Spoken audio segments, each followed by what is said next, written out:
All right. So thank you everyone for joining us tonight. This is a pretty big turnout for the first meeting. We're kind of going to leave tonight open for questions and answers. I know that Gail had a list of kind of frequently asked questions that I included in the reminder email for tonight's meeting. If anybody else has, so I guess we'll just kind of start. If anybody has a question, then we can go through and try to answer them for you. For right now, I muted pretty much everybody's line. So if you want to unmute and then come in and ask your question, that'd be great. Or you can send it through the chat and we'll answer it through that. My name is Kyle Hughes, by the way, and I'm also on the call, and I'm with Team 27. This is our 20th year doing this, so we want to offer some suggestions to you. The first thing and the most important thing that you need to know is that we're here to answer questions. Brandy and Clint are also on the line, and they will be able to answer questions for you as well. What we want you to know is you are not alone. This is a rough start for everybody. It always is. But we're here to answer those questions for you and to help you at least get through the season so you can understand how you can improve for next year.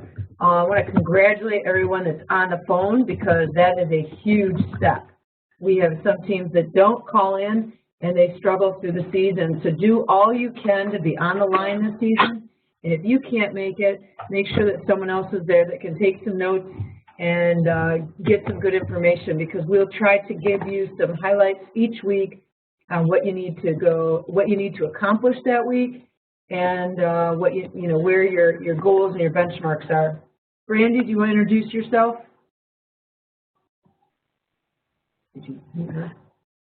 She's open. Hey, Peter, how are you? Brandy, you there? I'm doing good. Okay. There you go.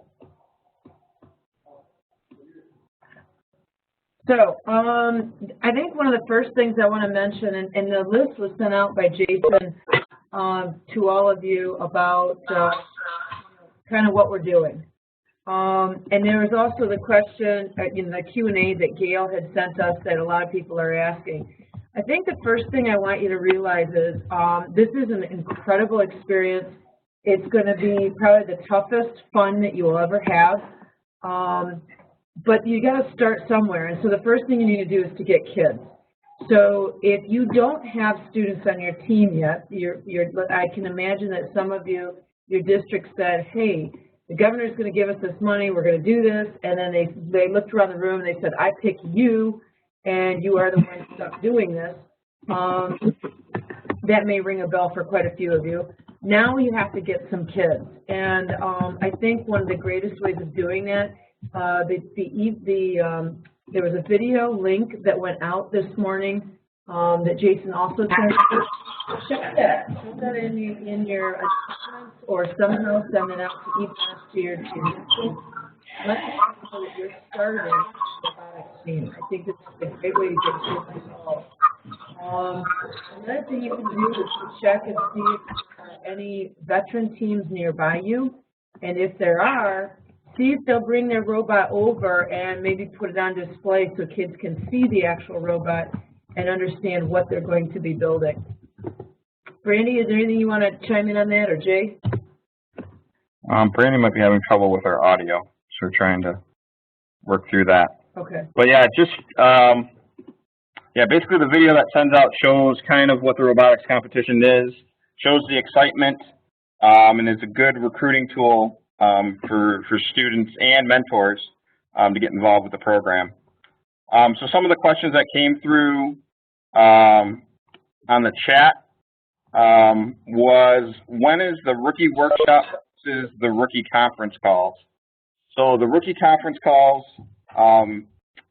skipping probably tomorrow, or skipping probably next week, are going to be Thursday nights from 6 to 7. Basically up to the holidays, and then we'll resume them again once the season starts. Probably once the season starts, we'll go on a little more of a formatted a little different of a format where we'll kind of ask you what you guys have done that week and give you some pointers on what should be done in that week.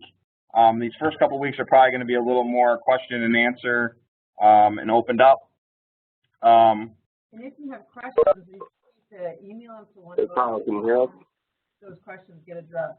I'm sorry, there's a question on the line? Carl, this is Clinton and Brandon. Can you hear us? Yep, we can hear you now. Okay. We had a call back in. I'm sorry. Sorry about that. So go ahead, Clinton, Brandy, introduce yourself, and then we'll go back to this question. All right, so I'm Brandy, and Glenn Bollinger. and we're from Team 2337. We were rookies in 2008, so we're coming up on our 9th season. So Team Rush with Kyle and Jason, those guys are a huge inspiration to us, and they have a lot of great information to lend. So we're just here to work with them to help you guys have a great season. Hey, Brandy, can you share that document so that I can, wait a minute. I'm trying to get, oh, there we go. Sorry. Clint, talk about yourself. I handle all the robot-related things for our team. I'm also the drive coach for our team. So anything technical, robot-related, I'll be answering a lot of those questions. Also through the season, I have a tendency to talk about strategy of the game.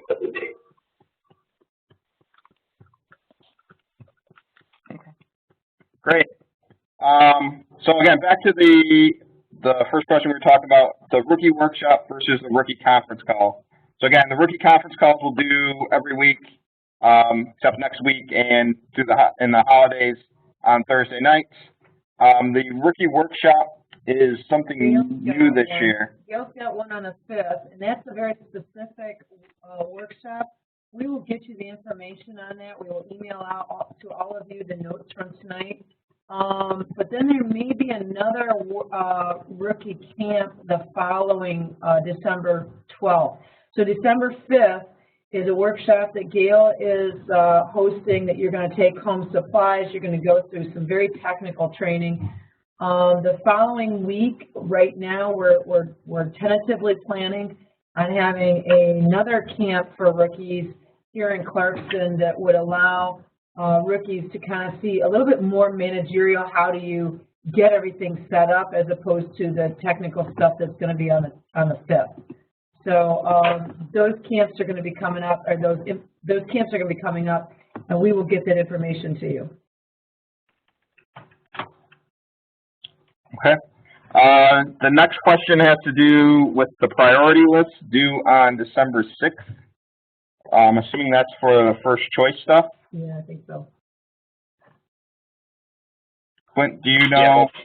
Yeah, okay. That's for first choice. So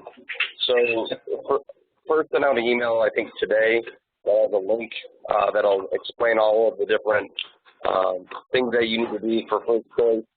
Basically, first choice is a way for teams to basically bid or put a priority on what items they want. We can send out an email list of suggested priorities for everyone, especially for new teams. Some of the big items would be, there's a multimeter on there that's a really good multimeter. That is a nice thing to have. Speed controllers are some of the other things. I haven't went through the full list yet, but there's going to be 2 different sessions. Round 1 is going to be before you know what the game is, so you're going to want to get things that you know you're going to use. Speed controllers, batteries, multimeter. Then round 2 will happen after the season, and you might have an opportunity to get more game pieces or other game elements or things for your specific device.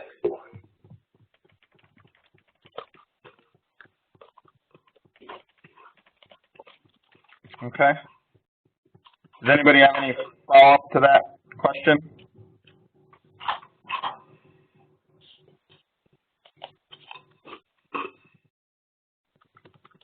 All right. So the next question that we got on the chat was, typical competition day is namely the Friday and Saturday, and what's the time and events of the activities? So for the Michigan districts, the competitions are Friday and Saturday. There's usually a load-in period Thursday night where you can bring your robot and equipment in. You don't necessarily get time to do any on-the-field testing or practicing, but you basically get time to drop your stuff off and set up your pit. It usually starts, correct me if I'm wrong, Clint, like 4 to 9-ish, depending on the venue. I think they tried to move it to everyone was 5 to 10, I think, last year. They made it so that all venues were the same last year. Clint's looking up the schedule for you right now, but I think they changed it to 5 to 10. Okay. So then you'll load in stuff Thursday night. Friday, you'll play some practice rounds, and then in the afternoon you'll start with some qualification rounds. So where you'll basically play the game with other teams that are at the tournament. You'll do that for most of Friday and the morning of Saturday. And at lunch on Saturday, you'll go into the playoffs, I guess is the best way to say that. You'll do alliance selection where the top 8 ranked teams will pick the teams that they want to play with in the afternoon, and then it changes depending on the game, but there'll be some type of a playoff structure that afternoon, and then usually like 4 or 5 o'clock-ish, they'll have an award ceremony. The important thing about this is that, especially tonight, is that we want to give you just real overviews of what's going to happen. We will go over in great detail as we get closer to tournament time and during the season. We'll talk more and more about the pieces of the tournament that you need to know. And then before your first tournament, we will go over, things to take. Don't forget this. Don't forget that. How do you get your team roster? We'll go through all of that stuff.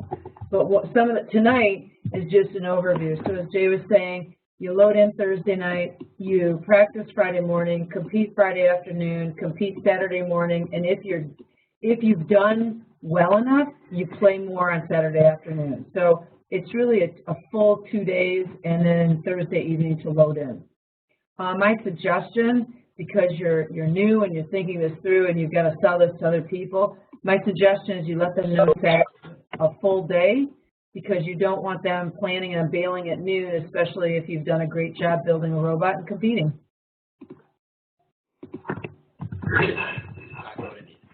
No problem.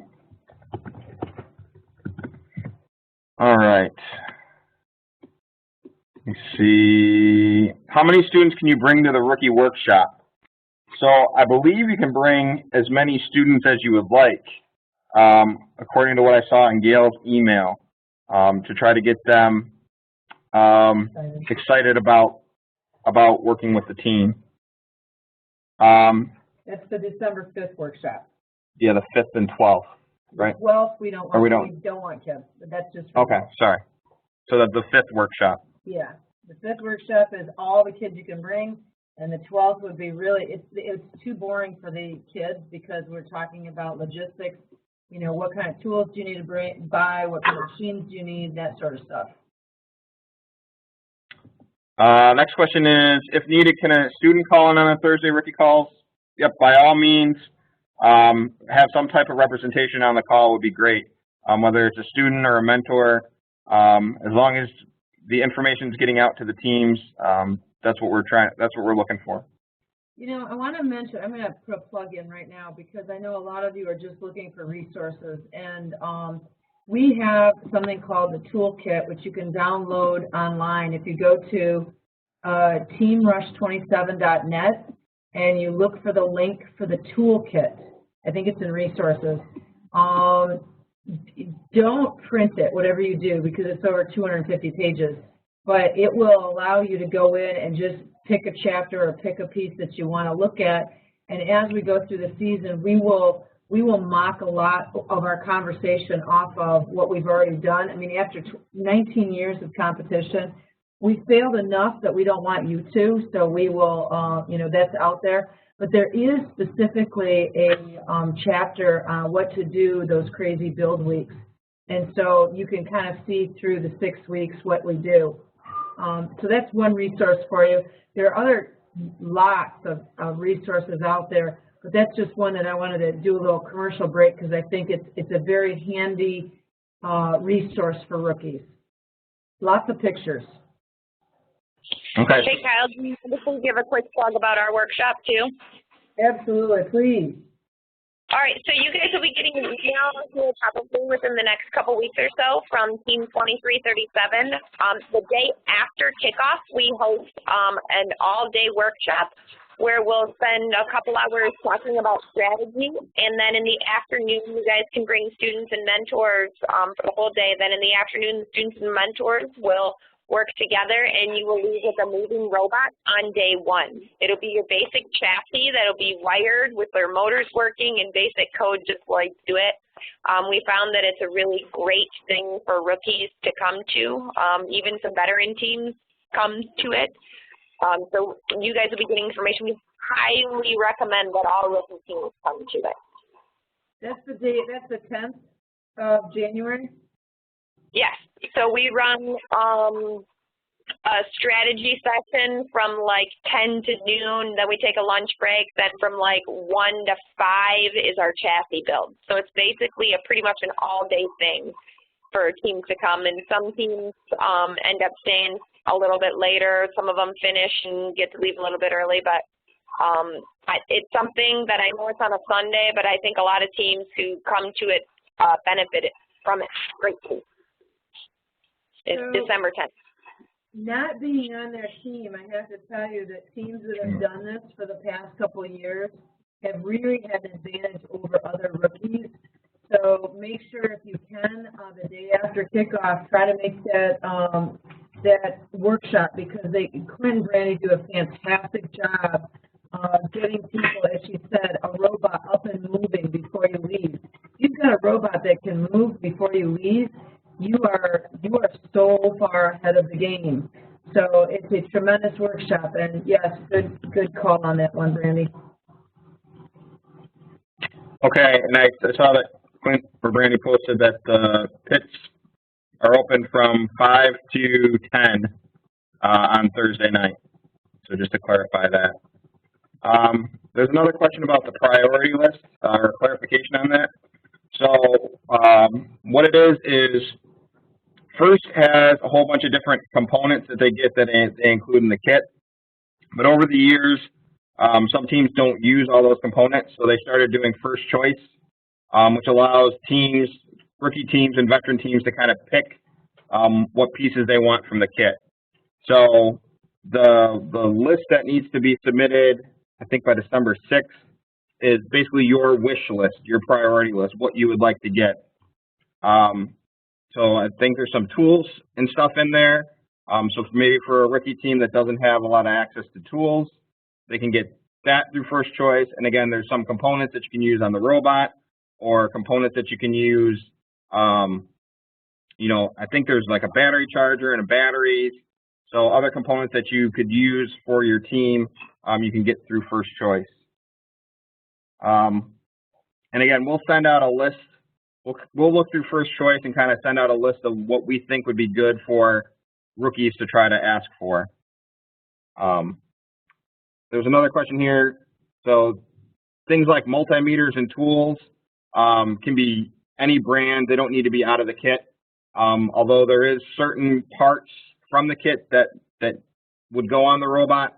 You know, you're limited to the certain control system. You're limited on motors, to certain motors that are included with the kit, or that you can purchase off a list.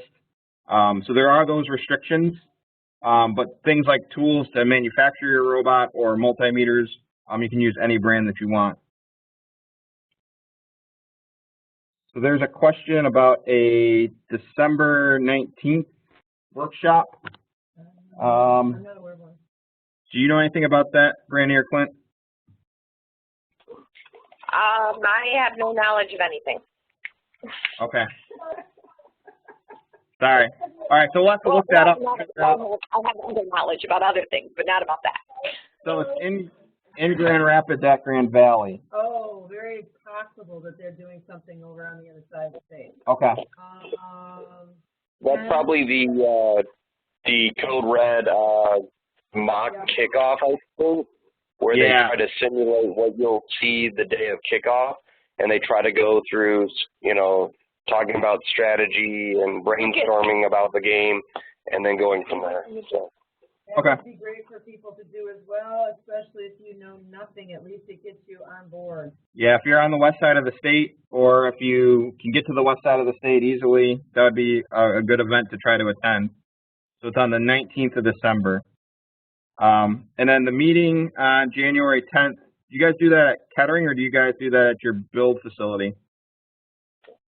We will be using the campus center at Kettering University. Okay, so that's in Flint. Yep, it's in the international room. So anyone who goes to kickoff at Flint, at Kettering, it's in the same room that kickoff takes place in. Okay. Okay, so I'm getting a couple more chat updates. So they say they can take 3 to 4 people, and it's the West Michigan Rookie Workshop, not the mock kickoff. So they've done the mock kickoff already. So I'm assuming it's probably going to be, you know, again, going over the stuff that you need to do for the season, and getting you kind of familiar with what's going to happen in the coming months. Ken and I were just talking because we were going to go over and do one, so he may have picked that up so that he can do it. So who knows? It's awesome. Do it if you can. Okay, so you pick up the kit. So everyone on, and I don't remember what date you had to sign up for that, if it's still open. But everyone, okay, so let me take a step back. So the season kicks off on, was the 8th or 9th this year? 9th. January 9th. So what happens is all over the world, everybody logs into a webcast or attends a remote kickoff event, and basically they play a video. Usually Dean Kamen, who is the founder of First Talks, and Woody Flowers, who's one of the founders, also, or he's the national advisor for First Talks, and they have a couple different things they talk about, and then they'll unveil what the game is for this year. At that time, you know, you'll take pictures, you'll learn about the rules and how the game is scored, and then they'll give you your kits. So everyone should try to attend or send at least a couple people to a remote kickoff to be able to pick up your kit, and then you bring your kit back to your facility, and then basically that's when build season starts.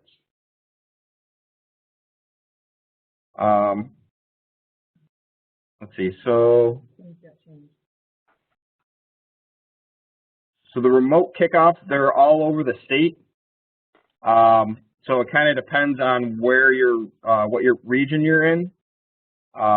We are kind of in the northern Oakland County area, so we usually go up to Kettering to pick up our kit. But let me see if I can look up the remote kickoff list. Kickoff is still open to be editable in Kim.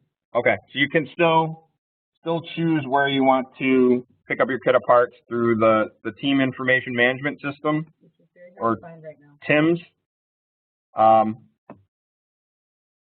Yeah, I know First is going through some rework on their website, so stuff's not in the same spot anymore.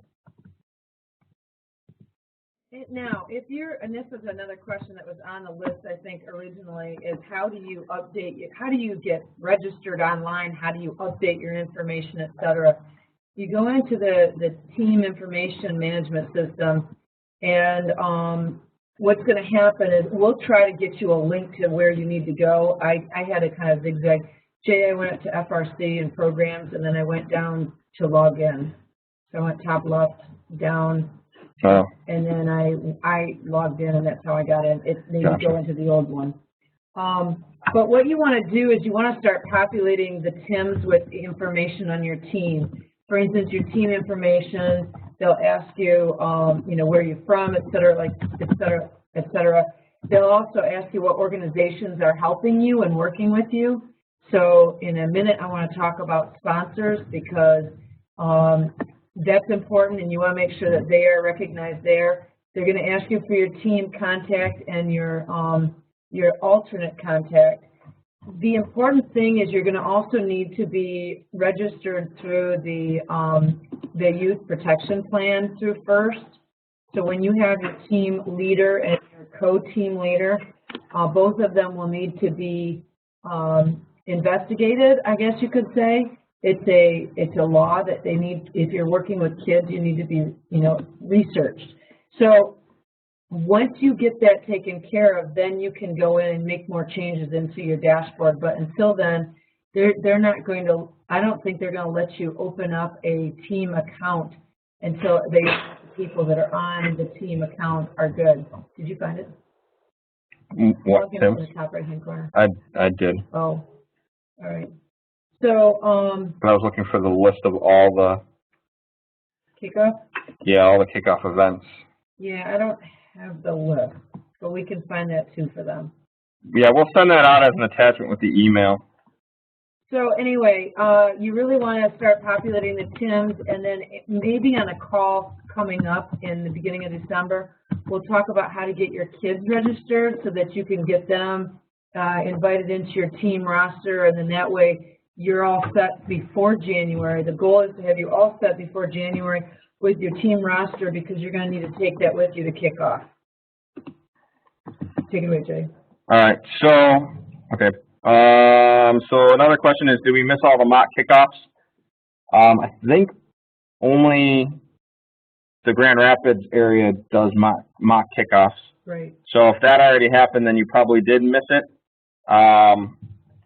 But yeah, so we've got the conferences, December 5th for sure. It's saying there's one November 21st, and then one December 19th.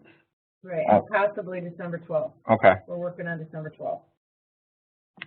All right. How often do teams meet during the week for construction? It depends. Our normal schedule is Monday, Wednesday, Fridays, and Saturdays. Depending on where we are in the season, usually the first week we'll meet a little more, and the last 2 or 3 weeks we'll meet a lot more because we're trying to get everything done before ship. You can look at either Team Rush's website or look at the Engineers website online, and it will give you some sample websites or some sample calendars. Please note again, we've been doing this for 19 years, so we don't normally have the same people here every single day except for maybe 3 people, adult-wise. And the kids are not required to be here every single day, and we take every Sunday off. I want you to know that now. But obviously, as you get further in the process, if you're behind, you're going to have to put some extra hours in, and that's what happens there. Another question is, do you need to be researched or background checked if you're already a teacher? Yes, you do. It's a TIMS thing, and it's not hard. You go and you give them a few pieces of information. They do the research. You can donate $2 if you want. Otherwise, they will pay for it. And I don't know how thorough their check is, but I know that even myself, who's been a teacher for over 20 years, had to go through the same process as well as everyone else that was. All of the mentors on your team should, but they don't have to. You just have to have your 2 team leaders that are through the YPP. Yep. So only your 2 leaders need to be checked. So okay, how long does the kickoff or kit pickup last, and how many kids you recommend to attend? Yeah, I recommend everybody. Yes, depending on your situation, if you can send everybody, it's kind of a fun and exciting event to be at. We normally just send a couple representatives up there to pick up the kit, and we watch the web kickoff at the high school. It usually lasts, they start at about 9, and it usually goes to like 11-ish. It's kind of the timing. They've shortened it in the past years, so it might be a little bit quicker than that, but usually about that. Clint and Brandy, are they doing workshops at the Kettering kickoff? I'm assuming so. They've done it the last few years. I'm not sure what the plan is thus far. I've not heard from Bob. Okay.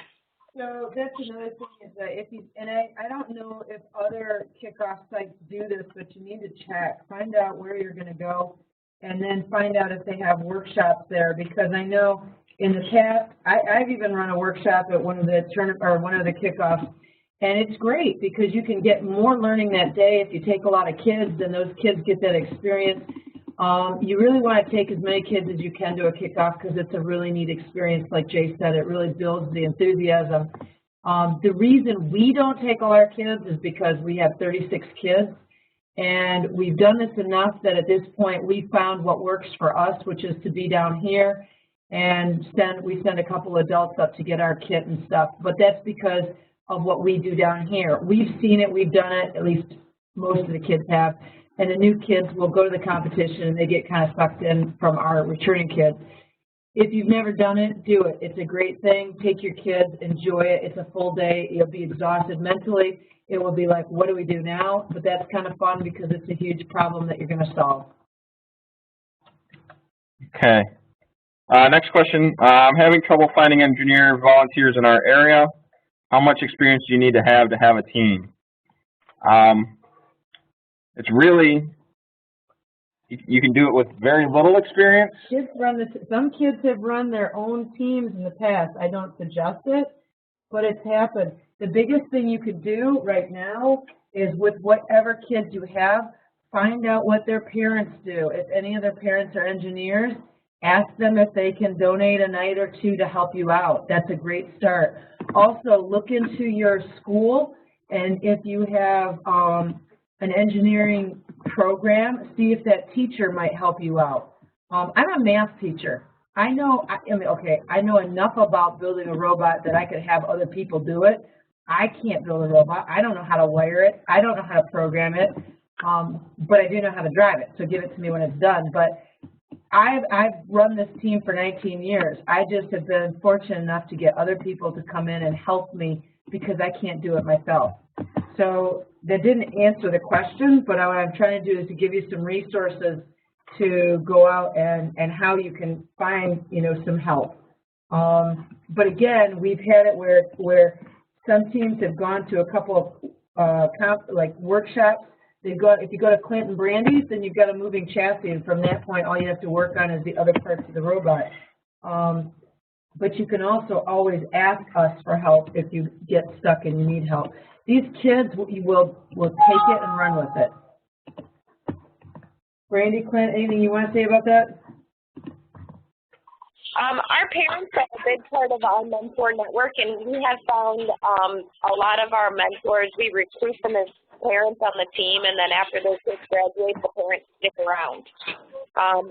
We have, one of the things that we do at the very beginning is get emergency contact information for all of our students. That way if someone gets hurt or something happens at a team meeting, we have information for their parent or for their parents. And one of the things that we ask for is where their parents work, right on their emergency contact information. And we always take a while to go through there and say, oh, do any of these parents have engineering jobs? Do they work at places that could sponsor us? And we have a mandatory parent meeting and ask the parents for help. Don't be afraid to ask for help.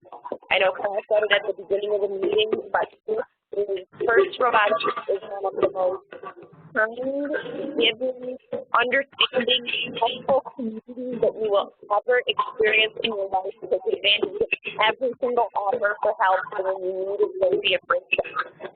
That goes for trying to find mentors as well.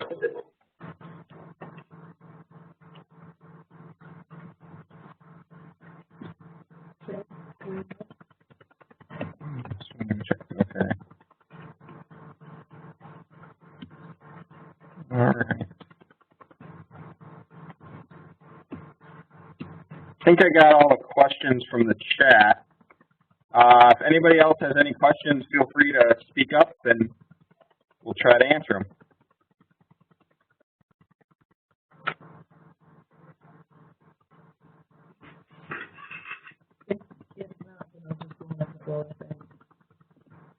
You just let me know if you got something. I don't see anybody in meeting or nothing else in chat, so go ahead. So another thing that you want to think about is where are you going to build this crazy robot? And what I would do is I would suggest, since your superintendent had to be involved in this because they had to, you know, go in and get you probably the Michigan Educational Grant. At this point, I would go back to the principal and say, you know, this is what we need to do. We need to have a room. If you can have a designated room that you can lock up and not worry about, that is a fantastic thing to have.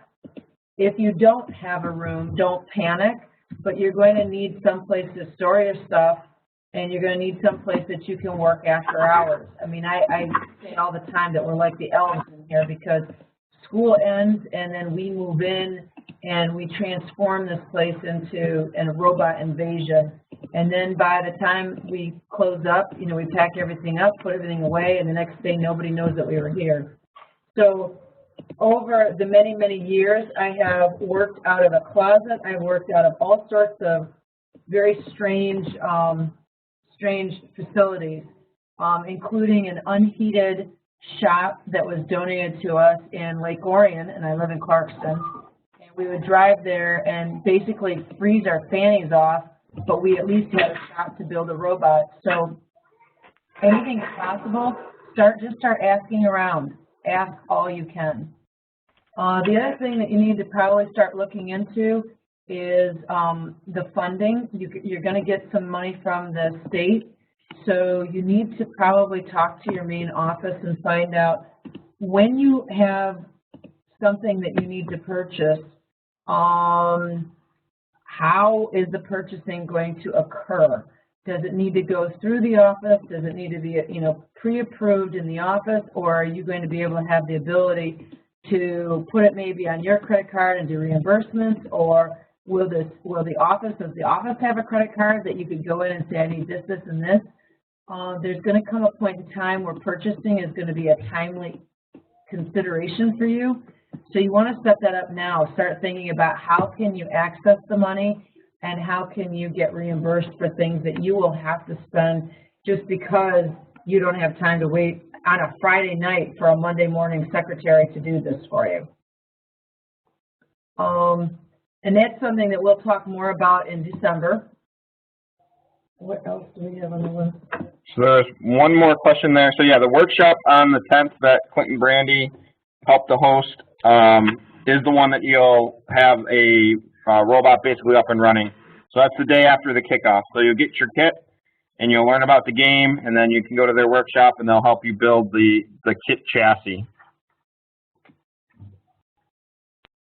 And just so everyone knows, on every call we do take notes and write down all of the questions that are asked, all the responses that we give, and we do send out an email with all of the notes to all of the teams. So if there's something that you missed, you can feel free to review the notes, and our email addresses will be attached to it with all of our contact information. And Clinton, Brandy, Jason, Kyle, all of us, if you send us a question, we are pretty good about getting back to you that day, if not immediately. So always feel free to let us know if you guys need anything.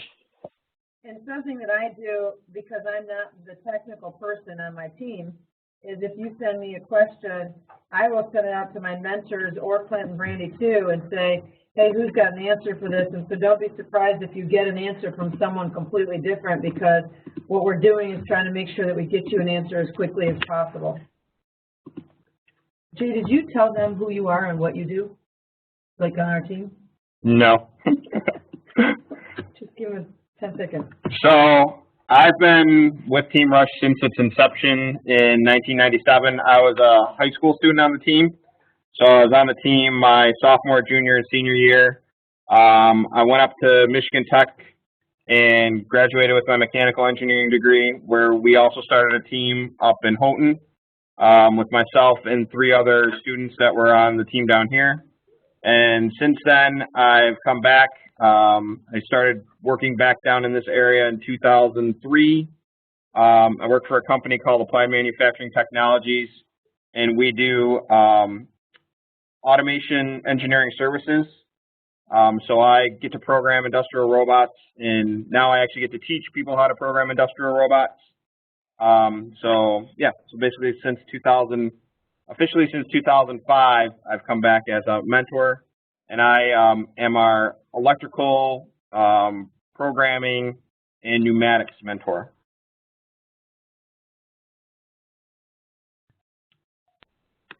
Are there any, Clint, did you post this first choice list?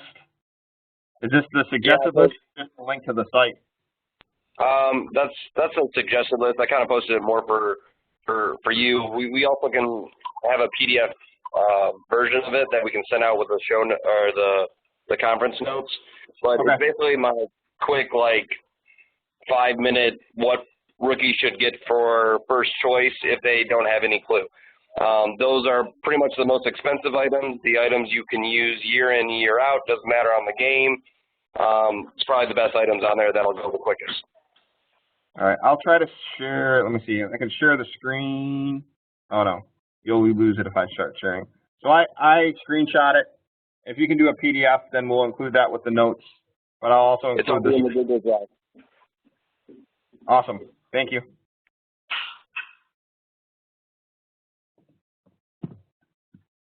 Are there any more questions? The list of kickoff locations, I'm still working on that. Again, since first redid their website, it's kind of goofy. Because it doesn't show me Michigan anymore. It only shows me the kickoffs within 100 miles of my location. So we'll work on getting that, and we'll include that in the email. So again, my name was Jason Marcasino, and I went to Michigan Tech. The robotics team up there is Superior RoboWorks, and they're based out of Houghton High School.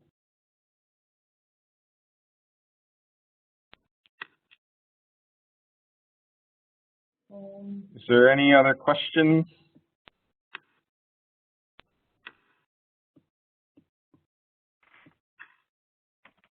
All right.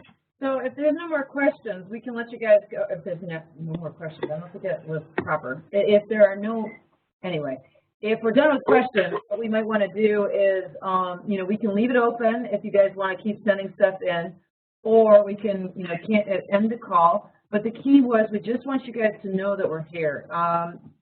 Gail called me last week and she's like, help, we've got to do this now because our rookies are scared. And what we want to tell you is don't be scared. The biggest advice I can give you, and you will hear this 100 times, as a rookie, everyone loves a rookie. You don't feel like that right now, but we all love rookies. And we will do anything we can to help a rookie. Now, good luck in your second year because then you should know how to do it. But your first year is the year to plead ignorance. If you don't know something when you get to a tournament, you just look at someone and you say, I don't know. And then all of a sudden you'll see 3 or 4 or 5 people come to your rescue and say, let me help you. This is a culture that you're probably not used to, and it's a very strange culture. When you get to a tournament, you know you're ferociously competitive, or maybe you just want to survive. Either way, you get into that tournament, and what will absolutely blow your mind is how many people will help you through the tournament. They will help you with scouting information. They will help you with strategy. They will help you with your robot. If your robot's not moving, you will have 4 or 5 veteran teams come up and say, what can we do to help? It's called gracious professionalism, and it's one of the coolest things. We want your robot to work because we want to compete. We want to go out on the field and have fun. I've known many, many, many experiences when I have helped a team get their robot working, talked about strategy, and then I had to play them, and they beat me at my own strategy because they're smart enough to take what I gave them and use it against me. That's awesome. That's the greatest form of flattery you can possibly have. So please know that we are here for you. Even if we don't go to 7 o'clock, that's fine, but we are here for you. Call us, email us, whatever you need, we will do all we can.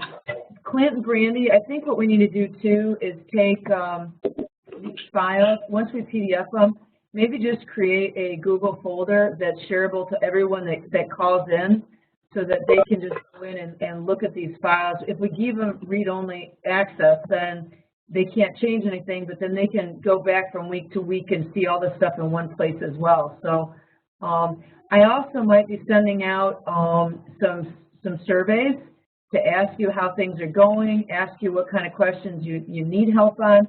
So if you've got a few minutes, take those, give us some information, and we will try to do what we can to balance these calls to answer your questions, but also provide you information and goals for the next meeting.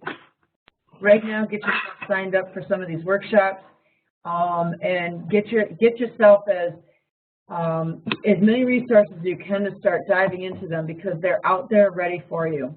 And please don't forget to call in on Thursday night. So there's a couple more questions that came up. How to get sponsors.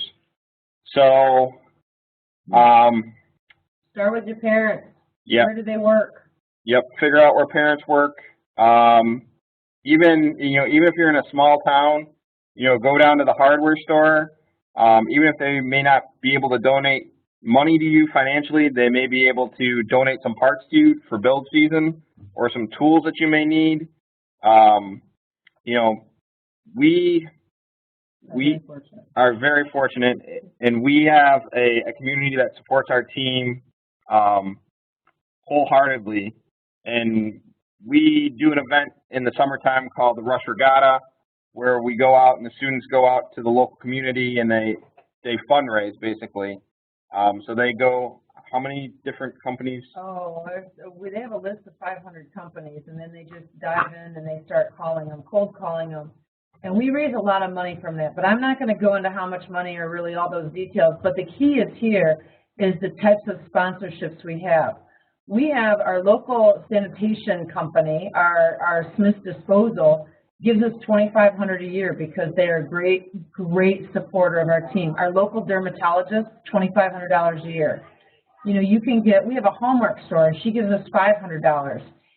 None of those have anything to do with robots. Mm-hmm. So don't think that your sponsors have to be an engineering company. Yeah, you're new in the area. Engineering companies might eat you up. They might love you. And that may also get you some mentors, some money, and a place to build, or some assistance. But don't sell the cemetery short, because we got money from the cemetery too. And, really, you just have to ask. You have to ask. When you ask, what's the worst they're going to do? They're going to say no.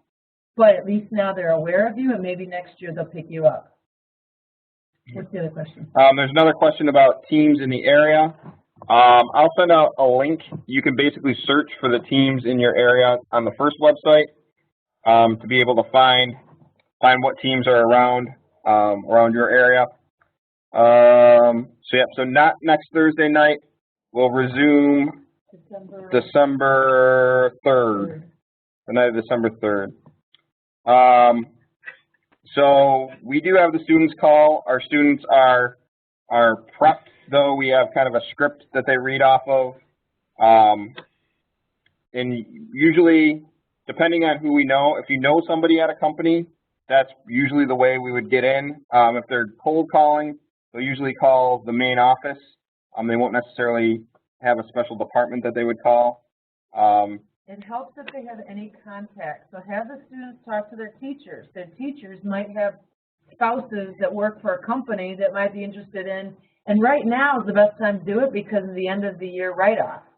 So, as long as the money is going to the school, or eventually if you get a 501c3, right now it's going to an educational program which has a tax deduction that goes along with it. So that's a good thing to talk up.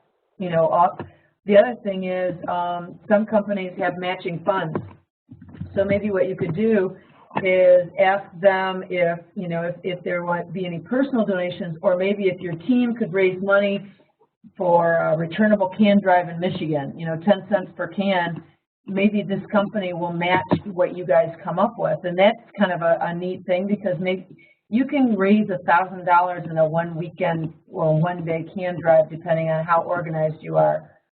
We had a student a few years ago that basically sent flyers out to his neighborhood saying that he would pick up the cans on Fridays. And it got to the point where he wasn't on my team anymore because he went to college and people were still leaving their cans out on a street for him to pick them up. He paid for all of his dues, and he paid, he made a ton of money on his neighborhood on returnable cans. So that's a fast and furious one, but it does take a day to raise the money. And then you're controlling your own money too. Anything else?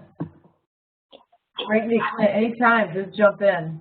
There's how much do we charge for dues and how much do we need for a budget? Hey, Kyle and Jason. Yep. Got parents waiting for us at the meeting right now, so we're gonna head out. Kyle's on the document if you guys want to jot down the rest of the questions, and I'll go through these probably tomorrow and clean everything up for you. Okay? All right, sounds good. Thanks, Brandy. Thanks, Clint, Yep. Brandy. Thank you. Do you want to answer that one about So- dues and? Dude, that's a load. That's why Jason and I stopped talking because we're like, oh Lord. Dues are not every team does dues. It just depends on what kind of funding you're going to need. And so right now, I think budget-wise, I think what we'd like to do is let me talk to Gail and see what she's sent out so far, so that we're not reinventing a wheel. And what we don't want to do is scare you. Ideally, you need to be able to pay for your tournament. You're going to need to pay for your shirts or uniforms or whatever you decide to do. You know, kids and families can work out food and meals at competition. You're going to need X number of dollars for parts and supplies. But I believe a lot of that comes with the Michigan Educational Grant if you got it. If you didn't get it, then you're in a whole different boat. But let me find out, let us do a little research first with Gail on what she sent out, and then we will plan on that being a hot topic in the 1st of December. If it's hot to you now and you really can't wait until that next meeting, then email one of us and we'll talk to Gail even sooner to try to get some information out to you. I hope that that satisfies that question.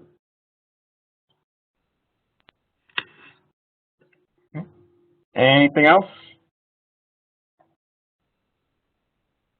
All right, so it was an information-packed hour. Again, if you guys have any questions, feel free to email me, and then I'll pass on the questions to everyone else. We'll work on getting some notes out and send some of those links out to you guys, hopefully within the next couple days. And everyone have a great Thanksgiving, and then we'll meet again on the 3rd. Thanks. Thank you. Thanks, everybody.